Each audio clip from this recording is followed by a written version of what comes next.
Hey again, everyone, and welcome back to the channel for another installment in our weekly news recap, where we take a look at interesting news stories, releases, announcements, just news in general in the 6-scale world. And this week, again, I'm a little delayed in it, just because of how busy things have gotten. But there are a couple of key things to discuss, and I'm sure if you watch any other streams or have been on any of the 6-scale social media, Facebook groups, Instagram, you've noticed these topics being discussed, right? So I'll try not to go too long on them because I think some of the points are going to be, even though they're my take, some of them are going to be things that you've probably heard before. But again, just wanted to throw in my 2 cents. Again, news-wise, there's been a lot. Announcement-wise, there's one big interesting one, which is the one from Hot Toys or their new subdivision. But fairly quiet otherwise, which is kind of surprising considering that Hot Toys hit us with all those releases a week or two ago, and now it's kind of gotten a little silent again. But there are things going on behind the scenes that just seem to indicate that more is coming. So let's start with news, and in case there was any doubt, I'm going to talk about J&D because they are the news story, right? They have taken a different tack from InArt, for example, in the lead up to their first figure, right? InArt had John kind of making the rounds, kind of building up hype for the company. J&D's kind of taken on a more internal approach, where they're producing these videos that they're very well produced, right? And they're really interesting, kind of teasing each release, getting up to this one, which was pretty impressive. Let's start with that, right? Before we even get into any of the cost discussions, which are going to change things a little bit, let's talk about what they're showcasing here, which is, first of all, again, forget the character. Let's start with the technology. They're basically going pretty big into the seamless tech, and they're starting with this silicone body, right? And starting with the sculpt, you can see it based on a skull mold of sorts, so that's a pretty interesting approach there. The movement that they're showcasing on the neck, for example, that's pretty impressive. I mean, that looks fairly realistic, so there's no denying that that's impressive, right? The eyes are, and again, sorry, I'm looking down at my notes, but the arms, the forearms, and they did say something which will come into cost, which is the Type C, only available with Type C. Those look pretty impressive, and if you've seen any of the reviews, you know I kind of look at the hands closely, and if something is out of scale or something doesn't look good, I'm usually going to call it out. This looks so real. There's just, again, no denying how good this looks. We haven't seen the full reveal yet, but just as a component, pretty impressive, especially when you see how the articulation is happening with the fingers and even the folds in the skin and the hand. That looks pretty impressive, very realistic. So there's no denying that's awesome. The glass eyes too, when I look at figures, right, and sometimes the criticism I have of third party or even companies like X06 is the eyes, if they're not realistic like Hot Toys does, like Damn Toys does, right, like InArt does, it can take away from the realism of the piece a little bit. So glass eyes, looks pretty interesting, and I think it's a technology J&D has used before with their statues, so it's not something new to them. But I think from a 6-scale perspective, it's definitely going to make that piece look that much more real. And then let's see what else. I think those are the big ones immediately that stand out technology wise. Now, there are a couple concerns, and I think with silicone, one of the things is, you know, from a statue perspective, where it's a static piece, maybe it's not as concerning in terms of longevity. But for a 6-scale figure, when you're trying to pose and move things around, that silicone is going to be under stress, and once it's exposed to the environment, the question becomes just longevity, right? Like with everything, I'm not saying Hot Toys doesn't have longevity issues, because they do. Pleather rot is a very real thing that keeps on happening, and they keep on using material that is susceptible to rotting, right? We've seen it with sideshow bodies, where just over the lifetime they start becoming loose. So it's not to say, oh, J&D is doing something that's going to be different than other companies, but it's a question, right? Is longevity going to be impacted? Are we going to have issues with it? And what makes it even more of a concern is the price point. So again, credit goes to Geeking Out. Geeking Out had a stream with Ryan, Mr. Mom. So credit to them for kind of getting into the weeds and at least getting some initial feedback on what the pricing will be. So basically, there are going to be multiple tiers, kind of like what InArt is teasing. The first one being a single figure with a single sculpt. Second being I think a single figure with 2 sculpts, and the top tier being 2 kind of individual figures. And then the cost, though, is I think they said, and I'll link to their stream as well so you can watch, right? But I think they said potentially about $800 for the single figure with the sculpt. Then I think it goes $1,200 about for the intermediate package, and for the all-inclusive it's about $1,700. That was with no markup. That's just cost apparently to retailers. So price point, I'll be honest, could I buy one of those pieces? Probably. Will I buy it shipped for that Type C with those hands at $2,000? I don't think so. I think, listen, I've been collecting for a while. Some of my peers make fun of me for the third party appeal and my what they call junk food, which I've kind of, it's a term I've kind of grown used to and actually like. But those figures are up to $200 sometimes, which isn't cheap, right? And parting with that amount of money, that's fine. Hot Toys in the $300 range, whether it's a little bit more, a little bit less, but that's pretty much it.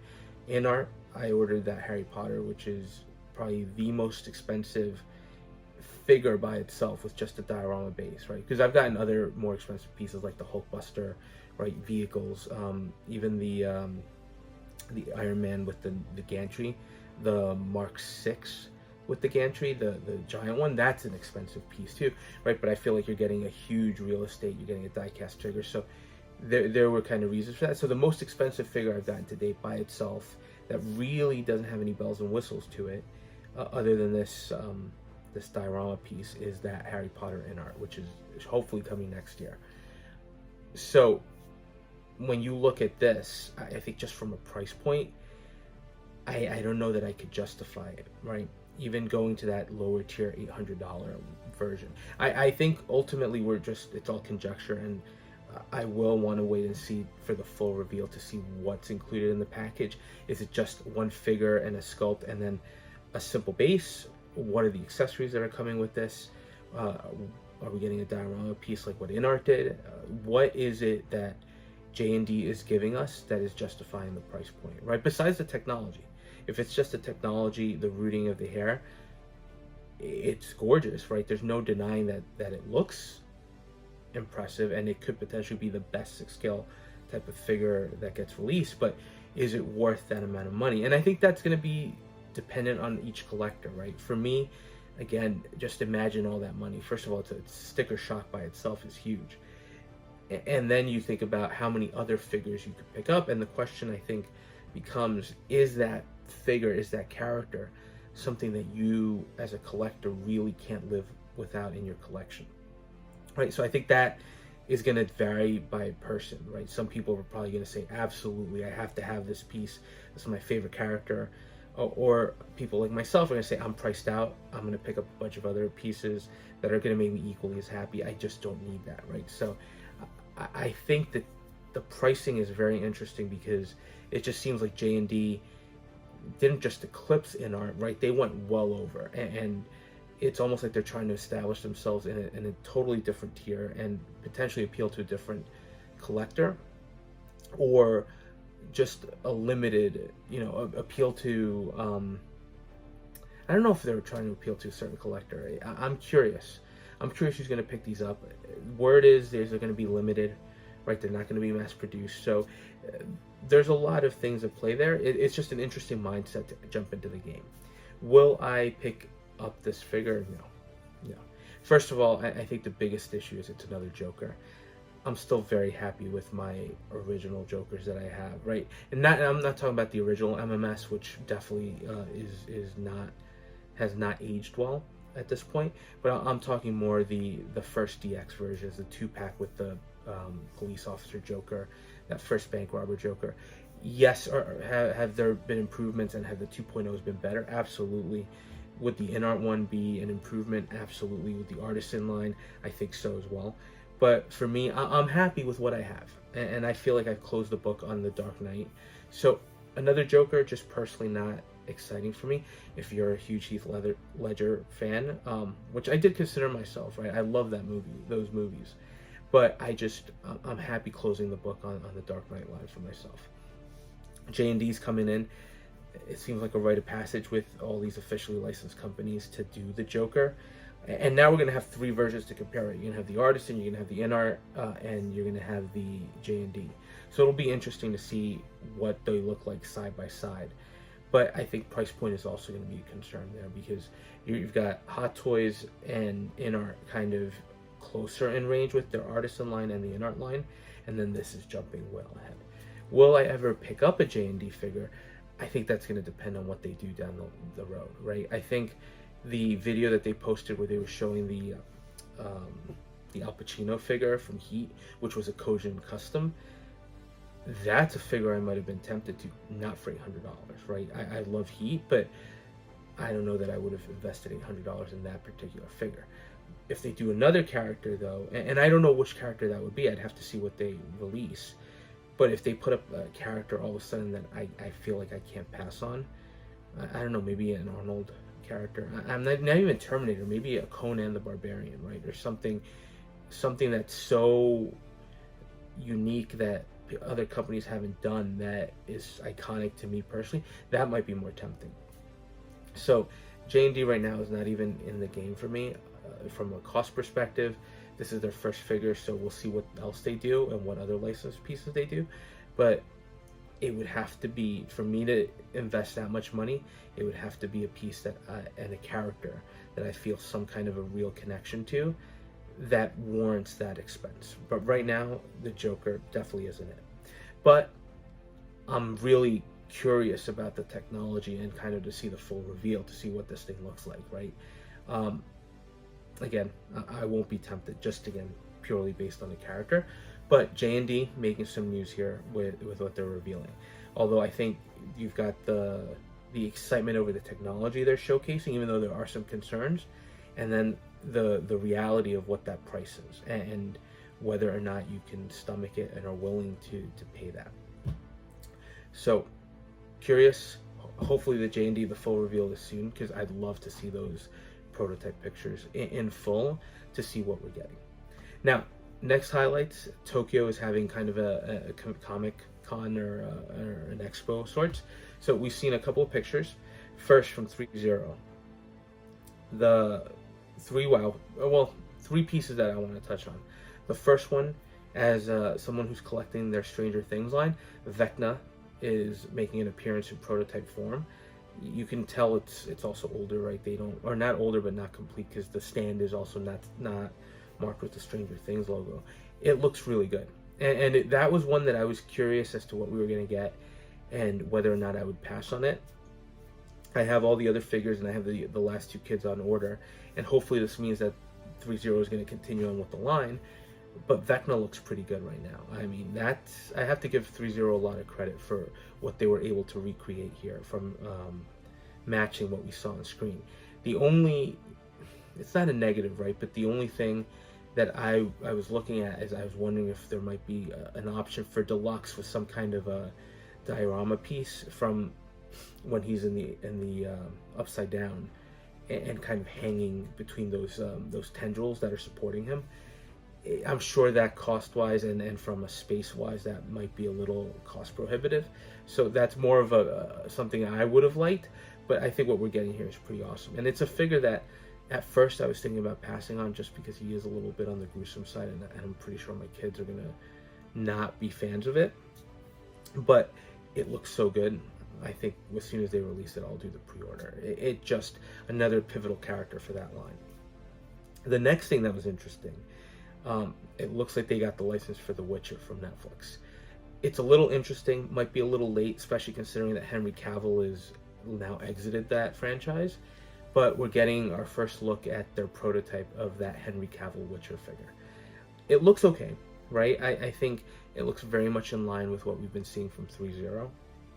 I think the outfit, the suit, the weapons, looks pretty good. Sculpt doesn't look bad, right? And for the cost that we're usually going to get with 3.0, which is in that 190 to 200 range, it's probably acceptable. What I will say is, I do have to admit, I think the third-party versions of that character are probably better right now. And that's just based on this initial prototype from 3.0. There's nothing to say that that won't improve dramatically. We're seeing a first look. So I'll wait to judge until the final version. I just wonder if this is a case of a little bit too late on the line, especially considering that you do have two reasonably priced, pretty decent third-party options out there right now. But we'll see, and we'll see if they do anything beyond just a Henry Cavill figure and give us some of the other characters from the line as well. But interesting that they did get the line, and it kind of shows that 3.0 is kind of going in that Netflix licensing direction, which is nice, right? They're filling a niche that none of the other companies right now, like Hot Toys or even In or Damn Toys are covering. So 3.0 very much on its own path. And then the big thing with 3.0, I've always loved those Transformers figures that they have, right? Particularly the premium scale, which are the really large ones. I've just never been able to bring myself to buy one. And, space requirements are a concern, cost is a concern. They just showcased this Transformers Optimus Prime, this Premium Plus, they're calling it. First of all, the figure by itself looks amazing. And then it includes this armory, right, from one of the movies, and I forget which movie it was, right? There were so many, I just don't remember which one it comes from. It looks really impressive. It looks like it's a space killer. It looks like it's huge. And my guess, it's going to be super expensive, so probably something I'm not going to be able to afford to get. But just wanted to flag that, because if there's one thing 3.0 has been doing, and it's been very impressive, is kind of their approach to that movie Transformer line. So this one really stands out.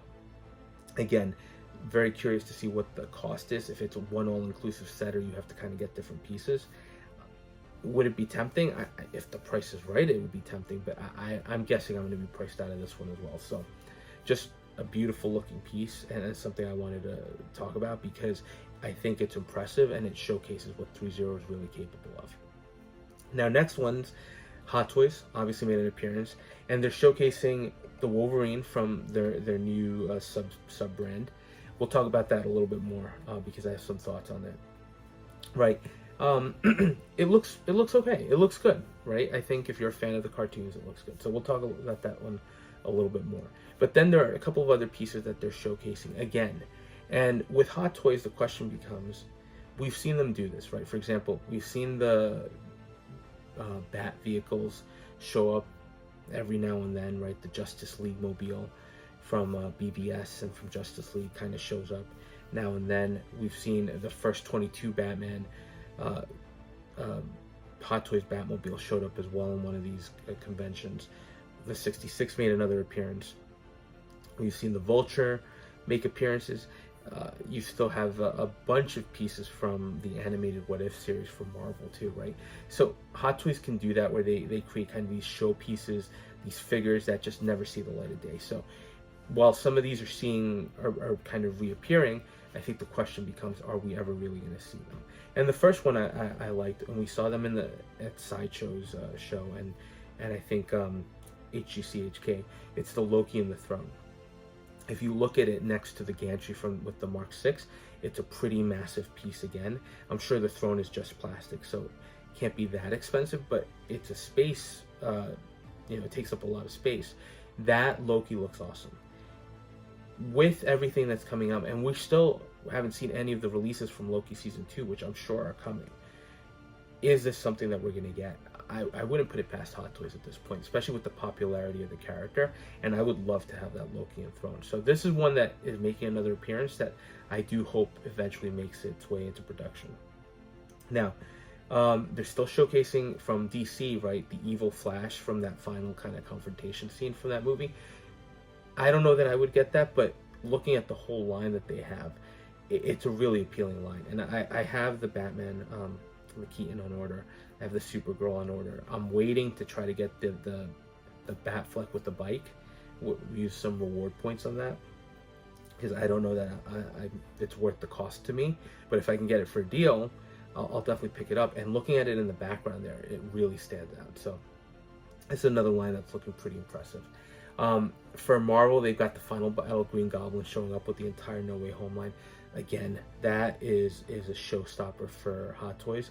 And the final battle Green Goblin is charging, right? I've seen posts all over that it is starting to charge. I am on final payment for that one, so hopefully it comes up soon.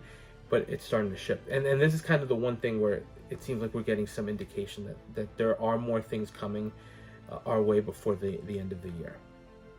And then also for Marvel, they are showing that Modok figure, right?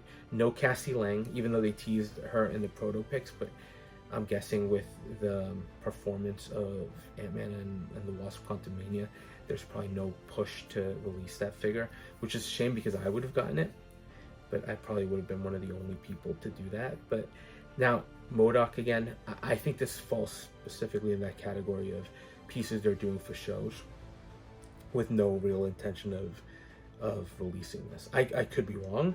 I honestly don't think I am. I think I'd be surprised if they actually did move into production with this guy. Again, based on the reception to the movie. Would I pick him up? Absolutely. It's again a character that they've never done. That is, whether you like the way Modok was portrayed in the movie or the visual, he's another MCU character that they've never done that I'd pick up immediately. He's huge. Another one that's going to take up a bunch of space would be an expensive piece just in that front, but I would pick him up to kind of continue my Marvel collection. I don't think they're going to make him, right? This is another one that I guess is just a convention show piece, and that's it. But I would love to be wrong on that one.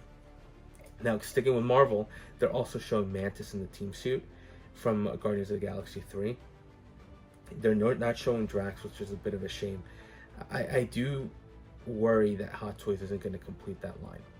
I have the other ones on order, the other releases, and I have the third-party Adam Warlock too on order. So having Mantis and Drax in the team suit would be awesome, and it would be a real shame if Hot Toys doesn't do it. And I know Dave Bautista, right, is a little hesitant with the licensor. There were licensing issues to get that first Drax, so maybe we're dealing with the same thing here.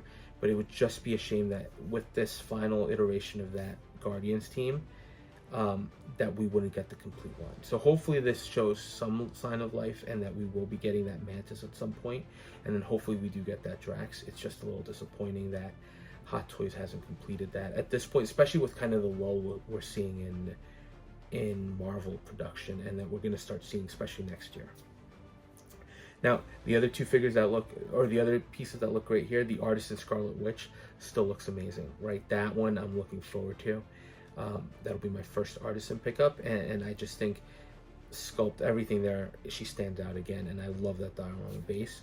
Now, looking at some closer looks, the Obi-Wan from the Obi-Wan Kenobi show, I was one of the people that criticized the sculpt. I still ordered the figure because I thought as a figure it looked okay, it looked good, and I really liked the show. I know a lot of people had criticisms of it, but I really liked it. But it looks like they've tweaked it, and the sculpt looks much improved.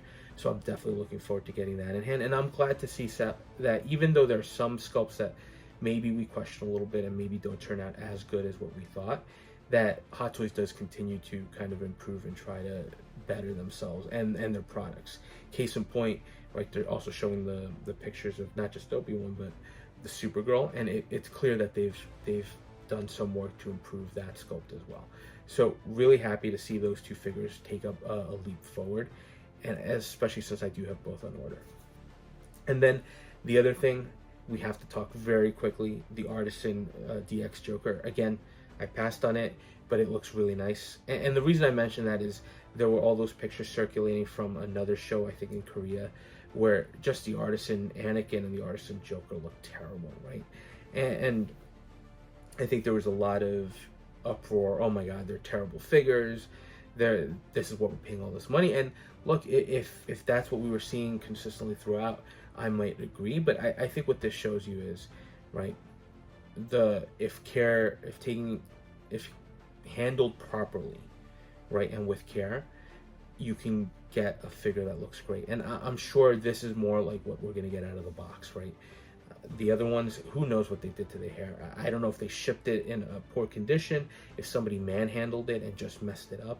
But I think seeing the pieces like this where things are posed properly, this is probably more what we can expect out of the box. Now, if we start seeing the actual Artisan releases come out and the pieces look like that Korea show, that's going to be another story once we see that. But I think it's worth giving Hot Toys more than the benefit of the doubt, just saying I think this is more in line with what we're going to get than those horrible pictures, right? So just like with everybody else within art, we're like, let's wait until the final product, or they're going to continue to improve. I think Hot Toys deserves the same benefit of the doubt. And the pictures at this show for the Scarlet Witch Artisan and the Joker Artisan, I think help calm you down a little bit if you were worried, right? At least it'll put you at ease that this is probably more akin to what you're going to get in that final product. Right, and now announcement-wise, only 2. And again, the way I do them, right, order of preference. So the first one, and I can already hear people saying, oh, another third party, right? But it's the Present Toys Morpheus. And this one goes hand in hand with the fact that, again, it almost looks like once one company releases something, especially in third party, there's this war, right, to try to one-up each other. Fishbone had done the Agent Smith, right, and they teased that they were going to do a huge array of the lines, right? The Monica Bellucci character, another Trinity, the twins, and the Morpheus that got released. I had a bad experience with the Fishbone Agent Smith, so I wasn't interested in pursuing that. But then in steps Present Toys. Now, do I think the sculpt is good? No. I actually think even with the glasses, it's off. It's not quite there. It's not Lawrence Fishburne, right? Do I think it's better than the Fishbone Toys one? By far. I personally think everything here looks better than the Fishbone Toys. I think the jacket, the tailoring, and again, prototype versus prototype. Final product could be totally different.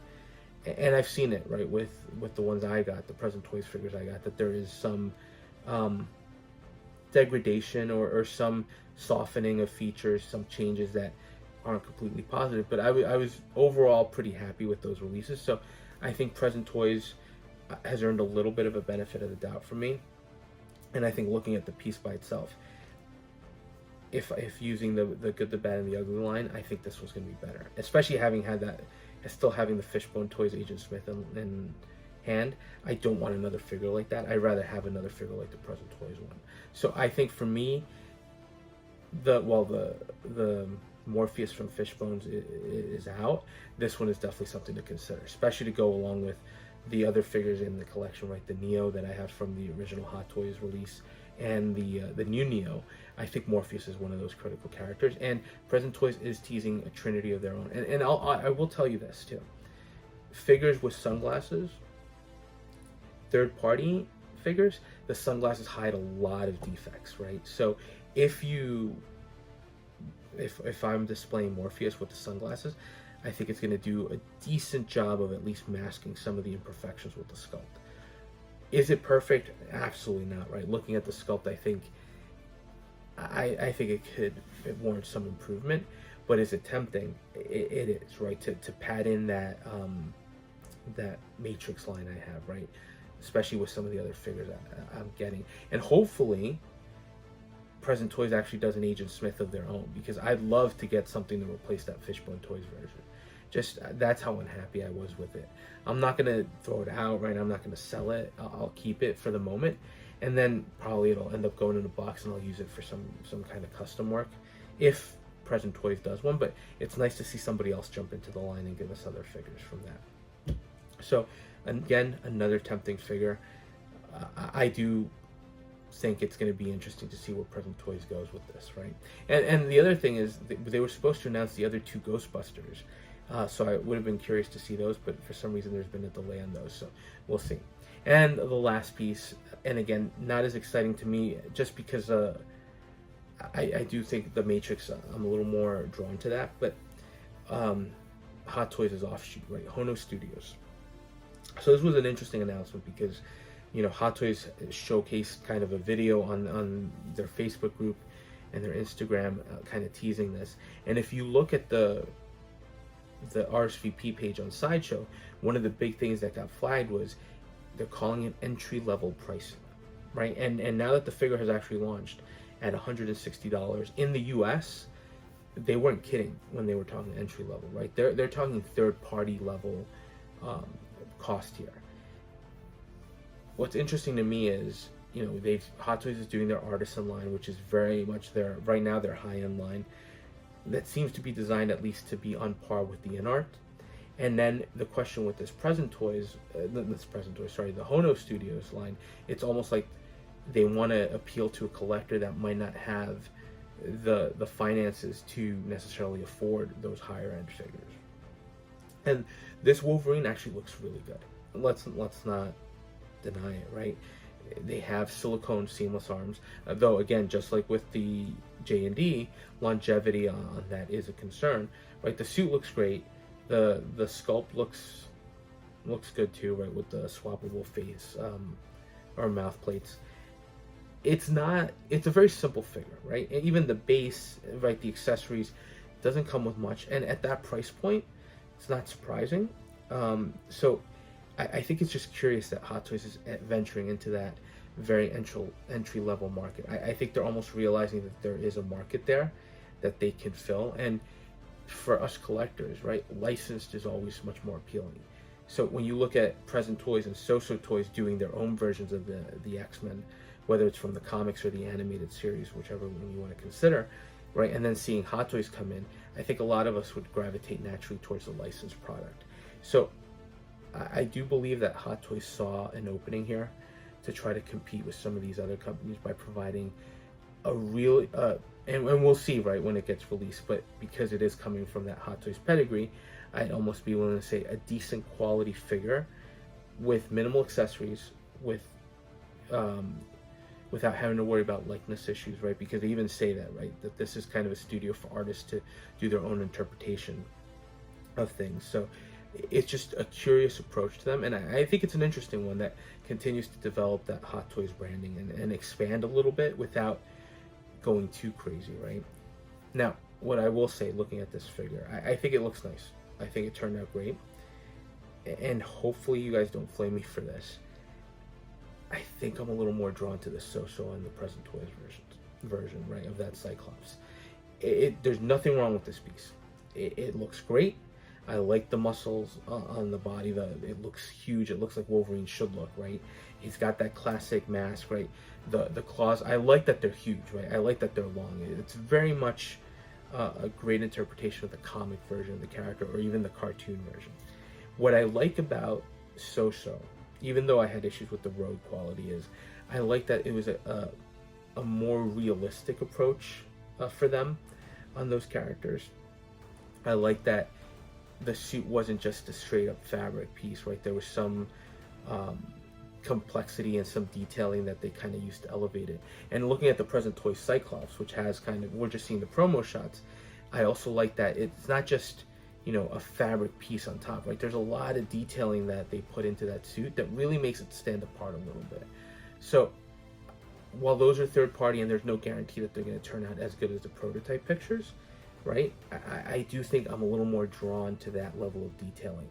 And if that's what they carry on, both So-So and Present Toys, into their eventual Wolverine, I might actually want to wait for those before I decide to purchase this one. Again, nothing against what Hot Toys is doing here. I think it looks great. The price, you can't argue with that price. And I do think compared to the other two, you're probably going to get better quality here, just with that Hot Toys pedigree. But again, just personally, I'm drawn to the look and the aesthetic of what So-So and Present Toys seem to be doing at this point. But I think it's very curious that, and it's clear we're going to be getting more figures from the line from HONO Studios. So I'm curious to see what else they do, right? They seem to be focused very much, per their mission statement, on artistic versions of characters as opposed to trying to capture 100% what we saw on screen.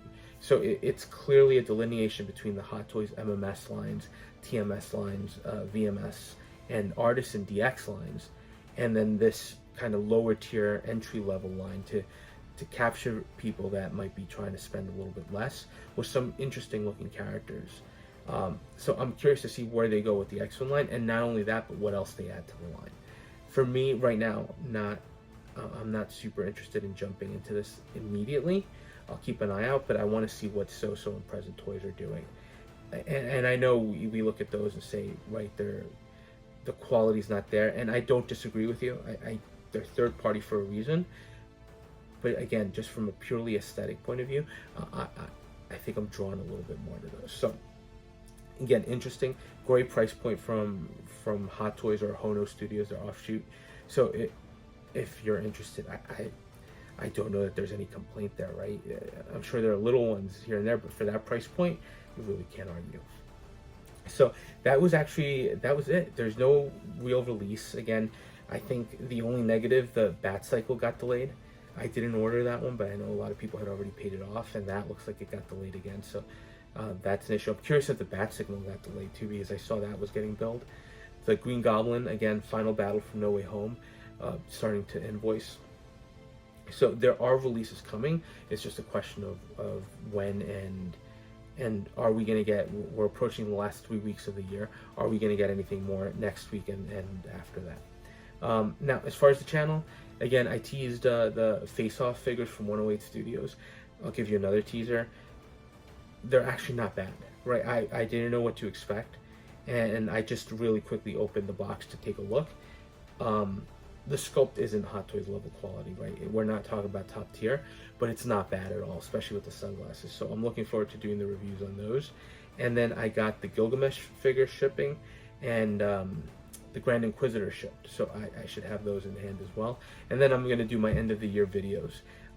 Only bad news I had was I had ordered that Damn Toys special, not special agent, but it was kind of one of their military figures, the Hugh Laferg. He looked pretty interesting, right? He had that skull mask, and I was looking forward to loading him up and then comparing him to the Ghost. It looks like the package got lost. I'm working with Kit, and a lot of credit to Kit. If you haven't worked with him, top tier customer service, right? I reached out to him, he put me in touch with the company. They started a claims process, and he even said, even though he's sold out with the figure, if there's an issue, we'll be able to source it and figure out what's going to happen. So top tier customer service, just a little disappointing. I was really looking forward to getting that figure. And in almost 15 years or more, almost 20 years of collecting, it's the first time a package has gotten lost. So I'll count myself lucky on that front. But that's the only thing disappointing. I would have had that review up earlier, since that was supposed to be here about 2 weeks ago. But again, lots of figures releasing, and we'll see what happens, right? Hopefully, at some point, the Batman releases. I'm looking forward to getting that one in hand. But more content to come. And again, just that was it for the week. So listen, thanks for watching. I always appreciate you. And if you are enjoying the content, please consider dropping a like, a comment. Again, I always respond. Might be a little bit late just because the holidays and work is a little crazy, but I will respond to you. And if you haven't subscribed, consider subscribing, and we'll touch base on the next video.